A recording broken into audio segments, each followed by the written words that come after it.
প্রিয় বন্ধুরা, কাঁঠাল আমাদের অনেকেরই খুবই প্রিয় একটি ফল, কিন্তু কাঁঠাল কেটে কোষ আলাদা করতে গিয়ে যত বিপত্তি।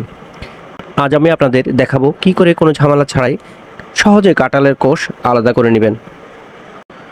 প্রথমে একটি থালার ওপর খবরের কাগজ বিছিয়ে নিলাম, এরপর কাঁঠালটি তার উপর রাখলাম। আমার হাতে এবং ছুরিতে ভালো করে সরিষার তেল মাখিয়ে নিলাম। এবার মাঝ বরাবর লম্বালম্বি এবং আড়াআড়ি দুটি কাট করে নিলাম।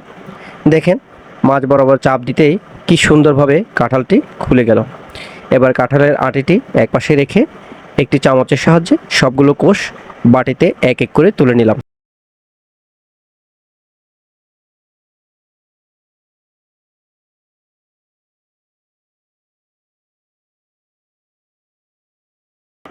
দেখুন কি সুন্দর হয়েছে, আমার হাতেও কোনো ময়লা কিংবা আটা লাগেনি। ভিডিওটি দেখার জন্য ধন্যবাদ। আশা করছি এভাবে সহজ পদ্ধতিতে কাঁঠাল আপনিও নিজেই কাটতে পারবেন এবং পরিবারের সবাইকে নিয়ে খেতে পারবেন। ধন্যবাদ আপনাকে।